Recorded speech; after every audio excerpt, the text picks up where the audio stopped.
here today at Bodega and Vino. I'm gonna let you in on a little secret. This is a crown jewel of Baltimore. If you haven't been here, please make your way. Let's show up and see what's inside.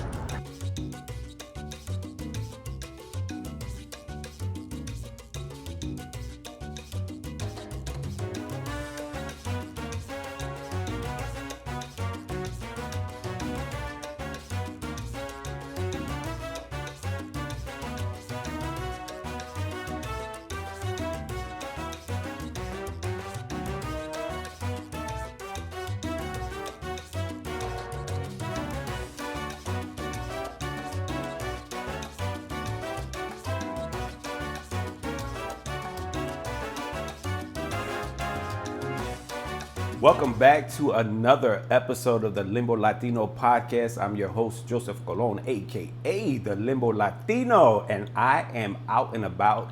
We're going to give you more information of where to come, but I have some special guests here today, and I'm so excited to give them their flowers. These are the proprietors and owners of a special place I have just found, and I've been coming here a few times, and I can't stop telling people about it. So hopefully you will make your way if you're in the DMV area, Baltimore, or even out of town. If you want to come for Nueva York and you want to hang out and chill.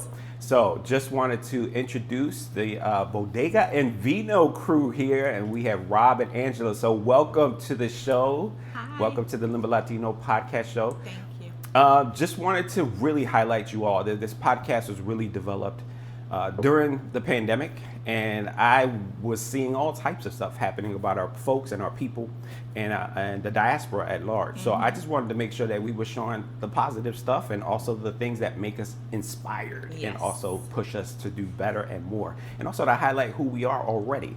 So for us, I'd like to get your origin story. Introduce yourselves to the familia. We are in the Limbo Latino Sala and the Bodega Vino Sala as well. So tell people about who you are, what's your origin story, where's your upbringing, and so on and so forth. So I'm Angela Wainwright, formerly known as Fernandez. That's my Latino roots. I'm from the Bronx, born and raised in the Bronx. My parents are from Puerto Rico, as my grandparents were. So yeah, I'm a Puerto Rican, and so growing up, I grew up with, my cousins in the building, and we were on a floor. My grandparents were on a floor.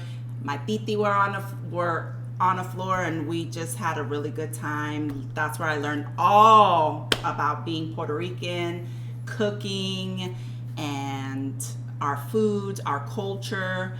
It was just I love New York. It was just wonderful living there. I miss it sometimes. I miss the old days of New York, right? It's so different now, because when I go back to the block where I'm from, it's just different. For us, it's funny because, again, we had a little bit different upbringings.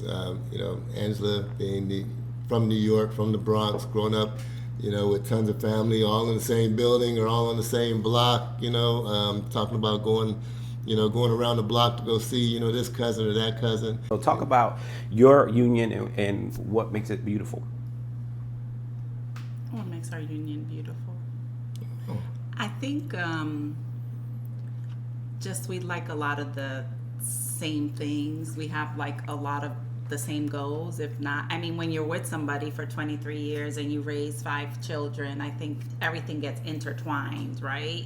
So, and I think that's part of our... I think for a lot of people, your personalities, obviously, you see a lot of individuals where they don't necessarily have the same personality, and so it brings people together because, again, she's more outgoing and, again, the face of the bodega, hi, welcome in, da-da-da-da. I'm in the back. Like, what do they want to eat? Let me know what they want to eat. Not saying I'm not friendly or anything, but, again, when you talk about, admiring something of your partner and stuff like that, it's like, well, yeah, like part of opening up this bodega, even the concept of it was because, again, like we used to have parties at our house, and friends from work or wherever, but, come to our house and, she would just be so Puerto Rican. We call I say Puerto Rican. Yeah, 'cause I'm like, you talk so loud. She says, I'm not talking loud. I'm just talking Puerto Rican. And so we would be at the house, and she would be the hostess with the mostest, interacting with people. Game time. And we're playing spoons or something, and she's. And I think that's part of my Puerto Rican culture, right? Mm-hmm. Just always being busy. We always have parties or going to church on Sundays, making a pernil and making food, and we know, after mass we're going home to eat, and it would be all of us, or it was always family. And I think when we wanted this place, that's what I was thinking, like, I want everybody's my family, because I think as Puerto Ricans, once you know somebody and you like them, you don't have to love them, but just like them at first, then all of a sudden they become your family. Like, hi, like, you just love them. They just become part of that extended People come family. in and they leave. We had, I don't know, about 6 Latinas here yesterday, right? And I guess they closed up kind of when I was getting here, but she's like, they've been here for 2 hours, and they were dancing, and I turned some music on for them, and then I'm looking at them leaving, and they're all, she's all hugging with them. They came back here to give me a hug. Yeah. Say thank you. And I'm like, this isn't the first time, I'm like, she hugging everybody. Like, what in the world? Like, there's a sign on the door say, come in and get a hug, Well, no, I think that's part of, and they were Latinas, and I was like, everything they were doing, even though they weren't Puerto Rican, I got it. It was like they had this cute song because it was one of the girls' birthdays, and I just got it. I put the music really loud, and then they got louder, and that's just part of my Puerto Rican culture, just being out there loud and making everybody feel welcome. I never met them before, but they came back here to give me a hug because I made them feel at home, because I believe that as a Puerto Rican, how we are, we make everybody feel this is your home. Like, when people come in and sit down, they're like, I feel like I'm in someone's living room. I'm like, yeah, you're in my living room. That's how I feel. And I think that's how I grew up, just very welcoming and very loving to everybody. It doesn't matter. I didn't know that going to ethnicity or color, I didn't know I was Puerto Rican until I got to California, and they're like, what are you? I'm like, I've never been asked that till I moved to California. I'm like, what do you mean? They're like, what's your culture? I'm like, oh, I'm Puerto Rican. Oh, they're like, oh, you're just a black girl that knows how to speak Spanish. And I was like, I'm Puerto Rican. I never associated with anything, just being Puerto Rican. Yeah. So when I ventured out after I moved out of New York, and we went to Tucson, Arizona, and then went to LA where I met my husband, it was such a culture shock for me, because I've never been asked that. Wow. I just was Puerto Rican. Yeah. Puerto Ricans are everything. Yeah. And that's how I grew up in New York. So it was just a culture shock for me when people ask me, what are you? So. Yeah, and I think it speaks to your identity, right? What are you? And I think when you think about what you are, you're an amalgamation, you're a fusion of all different cultures. Yes. Right? So when you enter spaces, you are sometimes the other, but you're also the inner. Yes. Right? And that's a hard place to be in sometimes. Yeah. Well, obviously you have this amazing establishment. You planted roots in Baltimore, which has a very Central American, South American infusion. And I know there's some Caribbean folks propping themselves up and being a part of the community now. But as Puerto Ricans, we don't really see a lot of folks from the Caribbean and so on and so forth really planting roots, especially in the Locust Point area, which is a nice, amazing area, right? But the beauty of it is that now you're pulling in everybody coming into the neighborhood. So tell me more about the concept of Bodega and Vino, why you thought it would be a great concept for this particular area and in Baltimore specifically, and why Maryland or Maryland? We wanted to move back to New York, but we quickly found out that was just not affordable for us. So this was like a happy medium. I could still go to New York, see my mom and my cousins and my titi and my family, but this was city enough for us. And we had some kind of roots here too. And we did have, his well, family lived here. His dad lived here, and brothers he grew up with. So it was just a good place to be. And as far as Bodega and Vino, I don't know, how did we end up? Well, again, I think the concept of Bodega and Vino, again, came up from the living room parties at the house and saying, well, what can we do? Because, again, I think part of it was, with the tech industry and stuff like that, I think I had just got laid off. And I'm like, man, we got to figure out some things to do. Like we're always working for somebody else. We got to figure out what we can do, with our time that is enjoyable, and we can share stuff that is, we think, of value. And Bodega and Vino, again, looking at her and her personality is how I kind of shaped the idea of the bodega, because I'm like, if she's the front person for it, everybody's gonna come in and get a smile. That's right. And I guess a hug, yeah. Right? I am a hugger. But when he got laid off, he started watching podcasts, and all of a sudden, he wanted to open something up. That's the real story. Okay. And so he started looking for properties that we can do something with. Yeah. And so we stumbled upon another one, but this one was more in our realm, because there's a lot of people that walk by that can come in here to get coffee to go to the water taxi. Yeah. So it was like, for the bodega side, I was like, oh, that's good. People can come get coffee, pastry, bacon, egg, and cheese. And so that's why we really liked the Locust Point, because where we were situated. Yeah. So I think sometimes things just, they happen to you / with you, I guess, because again, like the first place we were looking at was Remington. And, anybody who knows Baltimore has neighborhoods, and it's different pockets. That's right. Different folks, whatever. But, it's different vibes in those different areas, So, when we were looking at the spot in Remington, would that be the same vibe as, what we have here? Maybe so, as far as what we put into it. Yeah. How about outside of it? No, it's probably going to be different. Yeah. And so when we got the opportunity to come down here at Locust Point and look at this place, I don't know if it was more so us looking at, Locust Point as demographics and things like that, and saying, well, what kind of people live in Locust Point? Before we said, well, how does this space fit what we want to do? And we said, well, can we do it? Is it, like, again, we talked about how it was so dark and dreary when we first looked in here. And we said, well, what can we do to brighten it up? What can we do to make it a little bit more, comfortable and appealing to people? And then once we had those ideas of what the concept would be, then it was more like, okay, for financial reasons, and putting that business plan together, okay, now what are the demographics? What is the environment with parking and things like that? So, I think, did we necessarily intend to, bring a Puerto Rican or a Latin vibe to Locust Point? Maybe not intentionally, because of, oh, well, we know that there's a certain amount of people here, or, this age range. It was kind of like, can we fit in here?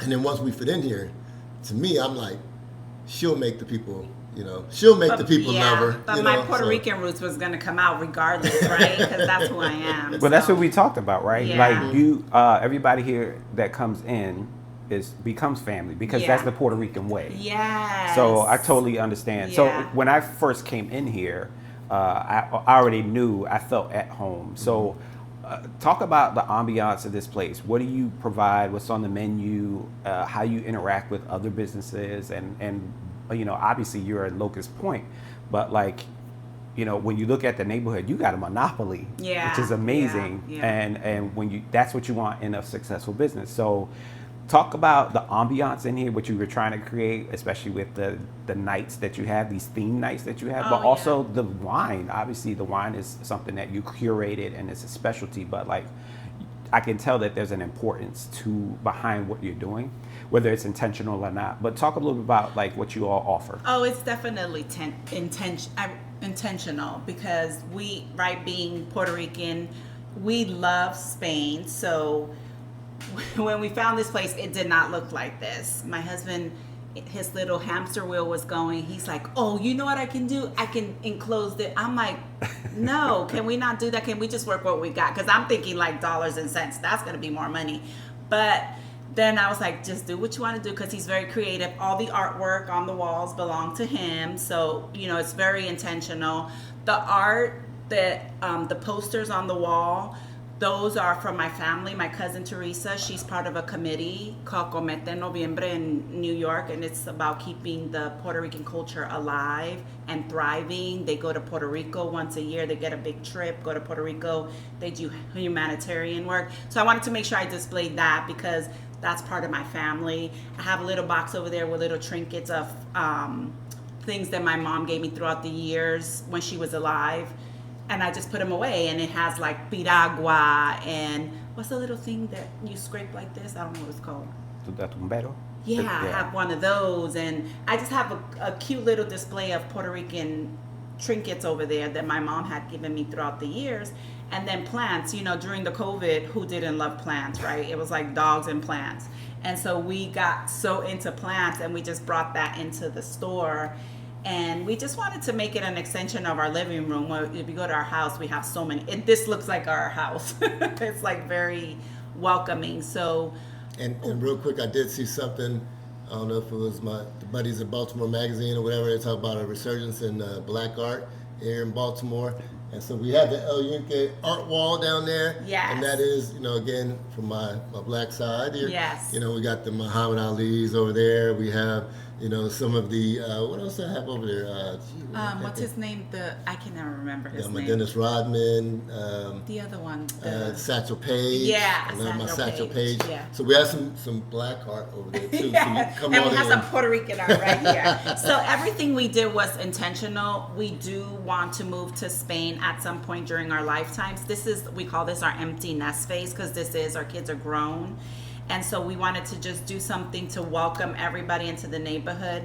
I like to have events because I like to connect with everybody. And it's weird because everybody in the neighborhood, when we first opened, they're like, oh yeah, everybody's going to support you. They're going to come in. But the reality is my daughter is the social media manager. We're getting people from everywhere. I mean, Owens Mills, Ellicott City, Annapolis. Yeah, I came from Annapolis, Arundel Mills. Yeah, Arundel Mills. They're coming from everywhere, and I'm like, and we have our locals too from the neighborhood. yeah. So it's cool. Or It's a girl coming in from Virginia.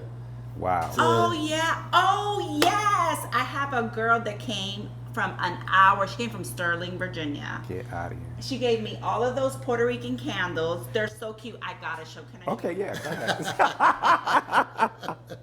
Say pause now. Oh my. Coquito scent. And then this one, she gave me Don't Flor say de Isla because she refused to call it what it is. You know why? Yeah. And then this one, the Borinquen, and they all smell like the island. And then she has a little QR code. She has a little song attached to each candle and a history about that. I mean, You want to give her a shout out? right here. Okay. We'll put the QR code in. Yeah, exactly. We'll put, Yeah, it, we'll yeah. put it in the description, y'all. Yeah. I mean, just like, she was like, I'm like, do you want to sell them? She's like, no, I want to keep it for us for right now. Adorable. She wants to keep it in the Puerto Rican family. It's like, we're family. We're all just, And I love that part of the store. Yeah, so I think that's part of it, like creating the ambiance where, people enjoy, just the atmosphere of being in here, when we talk about like the culture and stuff, and like she said, like eventually, we have goals, aspirations of moving to Spain and stuff like that. She didn't say Puerto Rico, no offense, Puerto Rico, but but again, some of the things that we do, it's like, again, like the menu. We talk about the menu is some Puerto Rican, Puerto Rican food, and then again, y'all gotta remember I'm Black and Italian, so I didn't grow up making this stuff, but I'm trying to do my He's best the cook, now. y'all, and he does good. He does good, It's right? pretty good. It's good. It's He pretty does good. So I think we kind of morph it sometimes, make it a hybrid of this or that, and I know we've had some friends, who say, hey, give them authentic Puerto Rican food, give it, make them like the Puerto Rican food. It's like, like that might be your thing, like, got it, but I have like a grilled cheese on there, Parmesan crusted grilled cheese, because some people just want that comfort food sometimes, Yeah. and it's not because I'm just trying to cater to everybody, but it's kind of like do some variety of different things. We got the Spanish flatbreads on there. But I think 90% of our menu is Puerto Rican, so right? yeah, so then it's only a few things. We talked about the sweet plantains, the tostones, you know, the relleno, rellenos, yeah. you know, which I couldn't even say in the Empanadas. beginning. The empanadas, which I also get from Puerto Ricans. Yeah. You know, they're like so. Until we run out, we got to make them ourselves. Yeah. We try to get all the cultures in here, right? Because I want to pull in everybody. We want kids. We want Spanish, Greek, Mexican, everybody. Because that's what Puerto Ricans are, right? We just want everybody we just want to love on everybody here. Well, mission accomplished. I think the neighborhood, as we've been filming this, and we've been seeing folks all morning, kind of coming in, and they've been as gracious as possible, and they're excited for this business to be here in their neighborhood. So you've created not only an authentic, amazing fusion place for everybody, but I've heard you all say this before, it's a community space. Yes. So you hold events as well too, right? Oh, yeah, so talk we about do, the we events do. part and like when the people... events, we have bingo every night. I mean, every Thursday night. Not every night. Not every night. Every Thursday we have bingo just because, you know, we like people to come out and do things during the week. And then we have like charcuterie, sipping charcuterie. You're going to learn how to do some charcuterie. Charcuterie board. Some charcuterie. Chacoots. Yeah. And then we're doing a sip and script just to get everybody out, because you know you don't know what people like. People can come from they already come from all over, but you know, if you have different things, people come out for different events. And I think they love the sip and paint. We've had sip and paint twice. They love that. The plant arrangements. Arranging the plants, like not plants, flowers, bouquets. People love all kinds of different things. So I want to try to incorporate everything for April. Sip and box. What's that? Yeah. Boxing. What? And after, there was so many people. I think there was 10 or 12 people. Come in, do like a boxing workout, you know, get some of the Wow. basics and stuff, and then afterwards, you know, have a It was so time to much socialize. fun. It was so much fun. Pilates and yoga. Yes. Normally on Saturday morning, like once or twice a month, you know, We get have the yoga yoga. in here. So we'll move the furniture around. what's up. Gives people Yes. space, you know, and it's kind of like just come in, have a nice peaceful. We'll have the yoga Studio. No, music on the Oh, okay. on the like TV, the the meditation background or meditation. whatever going on, and so they're able to do the instruction, and then afterwards you can come and get your coffee, or you earned it, so get you a That's right. pastry as well. Yeah. So, You got your sweat on. And we're on Eventbrite, so if anybody wants to find that, that's on Eventbrite, or follow us, because you don't know if you don't follow us, and then on IG, and then What's your IG, by the way? it's Bodega and Vino. Bodega and Vino. Bodega and Vino. That's it. Bodega and Vino. So, You also sell books here too, right? Oh, Or you yes, we have a book. Yes, we sell books. Yeah, we got to restock a little bit, but we have some Puerto Rican books up there too, some culture still books got in there. Yeah. You know, some. Rob things. was like, "What don't they have in the area? Which they don't have a bookstore." So he put some books. He purchased some books, and we got that little book corner there. Yeah. And what else do we have? You have pastries. We have pastries. We have breakfast sandwiches. We have café con leche Yeah. or a latte. We have. Oh, guess what I found? What? Medalla. Oh. Nobody has medalla around here. We do. You got to get it here, y'all. Yes, Yeah. gotta get it here. So yeah, we And have then- bread. And the food menu is growing, right? We try to experiment a little bit, so we had the mofongo that we've started doing. So Yes. either a shrimp Y'all, mofongo. I'm trying to lose weight, not gain weight. So God. either a shrimp mofongo or a chicken mofongo, yes, really good. And then we did again the Spanish side. We did a paella last week. Oh yeah, we So we'll did. probably try to do that as well, and just keep some things going. I so told him to add another flatbread because we have 3, and it's been for a minute now. We need to add one more. So he might add my favorite barbecue chicken. Ooh. barbecue pollo, por favor. Oh, that's what he wants to call it, barbecue pollo. Yo, he just corrected you. He did. Culturally corrected. I love it. See, 23 years together, he just automatically becomes Puerto Rican after a Yeah, certain yeah, amount of years. yeah. All right, I gotta ask you this. I know this is way past the conversation day, but what do you think about Bad Bunny Benito at the Super Bowl. Oh, I loved Bad Bunny at the Super Bowl. It was everything I grew up with. I didn't grow up in Puerto Rico, but I would go every summer and hang out with my cousins. First, I'd go with my dad and my stepmom, and then my stepmom was from Fajardo. So we would get sugar cane and peel it and suck on it and the quenepas. And so everything he did took me back to my childhood. That was our candy. Yes, Yeah. it was so Natural. cool. I mean, everything was just, it took me back. Yeah. And I loved it. It was inspiring. And I'm glad that he, like my cousin Teresa, is trying to keep that Puerto Rican culture alive, because it could, I watched a TikTok the other day, and the lady was like talking about how the generations are not, Puerto Rican culture generation are not speaking Spanish, and we're gonna lose it, right? Because if you don't teach it to your children, then they lose it, and so you end up losing it. And so I'm so glad that Bad Bunny is reminding us all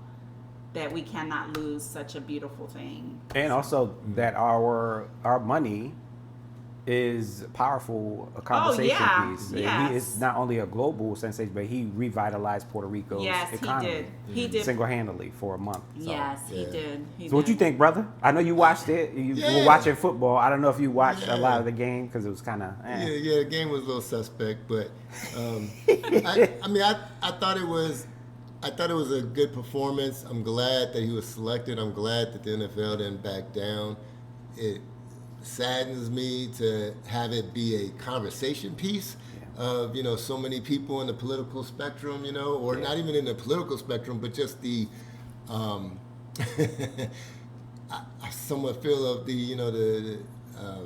that language was a barrier. The language was a barrier. The language was an issue. I don't know what the total amount. I heard it was like 43 million people in the U.S. speak Spanish or something like that. You know, and it's like everybody's thinking is, I don't speak it, so that's we shouldn't show. And it's like, or that's un-American. Or it's un-American. What? How can it be un-American when I'm American? Yeah, and I think that when people look or nitpick at some of that aspect of it, where they're focused on the things that don't appeal to them, because again, there's been plenty of Super Bowls, where I didn't have any interest in the halftime show. So true. I wasn't going to go ahead and say, can I create a whole new show, for me to watch, a new concert for me to watch to avoid this? Yeah. Like, that's just like, come on, now you're being petty, Yeah. At the fact. And,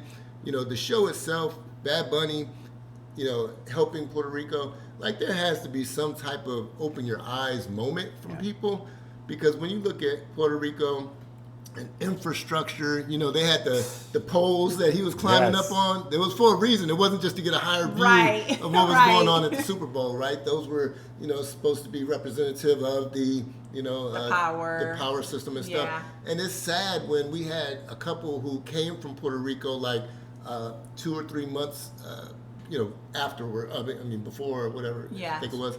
And they were saying, wow, with all this snow, we thought that the power was going to go out. Because in Puerto Rico, we get she said when it rains. We get a strong wind and the power goes out, Yeah. And it's like, we don't even think about that. Like, people are so concerned about somebody speaking Spanish versus what can I help, my fellow Americans, down there in Puerto Rico, like if it hit Houston, Texas, or Louisiana or something like that, and I know, I get it, the population there, large minority populations, but there's a large, primary, white population as well. So it's like, oh, the concern, let's go ahead and send out FEMA, let's do this, let's do that. But for Puerto Rico, it's like, man, their electricity can go out every week, and nobody here cares. Yeah. So I feel like, Bad Bunny is, somebody who's from there and trying to, highlight, his proud,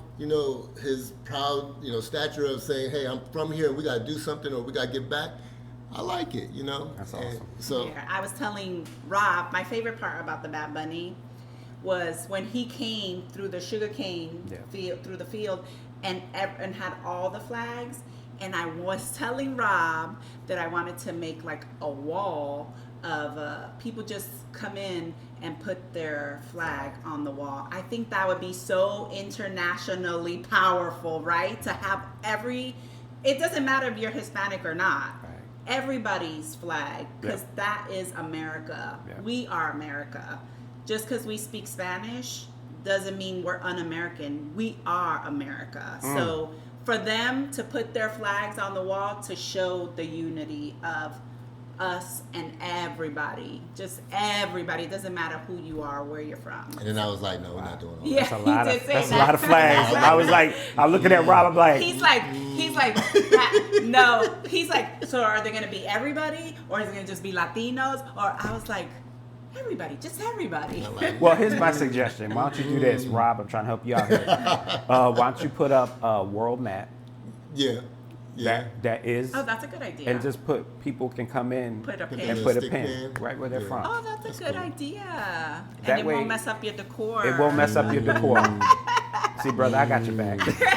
Be all right. All right, so I wanted to play something with y'all Alrighty. before we end the show. There's a pod questions, and you can mix them up if you want to play. Yep, and then just pick something, each of you, and random, and answer it. You can answer it together. You can answer it for yourself. When you think about success, who comes to mind and why? I was just thinking about my cousin Teresa. Like, I grew up after my parents split up with my titi and my grandma, and she was like, during that time, like, she was the only one that was like going to college, and she made me want to be her, you know? So she inspires me. And so, I don't know. I don't want to cry. That's okay. It's okay to cry. It's all good. See, he thought he took out the cards there. I thought I took out the cards. Goodness. I know, but she just was like, my titi didn't even know English really, but she would help her with her college work, you know, and it just was so, like, while my brothers and sisters were out doing crazy stuff in the Bronx, and, you know, my titi, a single mom, raising 5 kids. There was 5 of us and 5 of my cousins, and we all lived together in the same building. And my titi just helping my cousin Teresa with her homework, and she don't even know English, you know what I mean? But she did it, and then Teresa and my cousin Gigi, both of them went to college.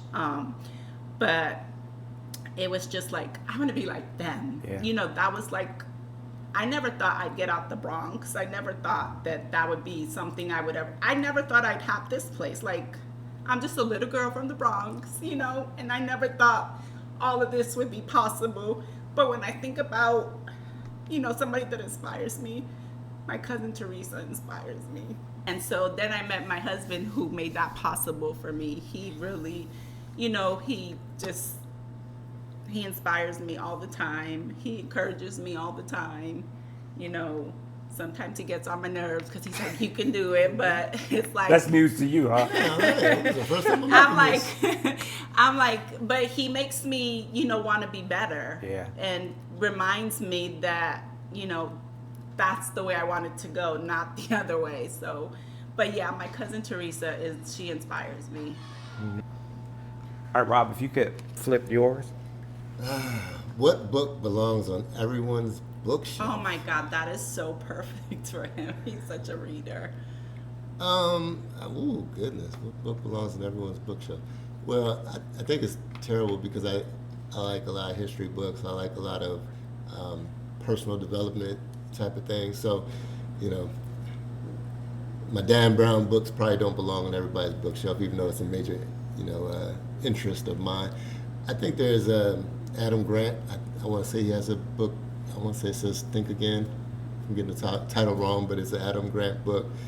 Basically just saying, you know, sometimes I think like Adam Grant and Malcolm Gladwell are constantly, you know, great friends, I guess, but they're, you know, they banter a lot and do different things. So I like Malcolm Gladwell's books as well, but I think for Adam Grant, am I saying his name right?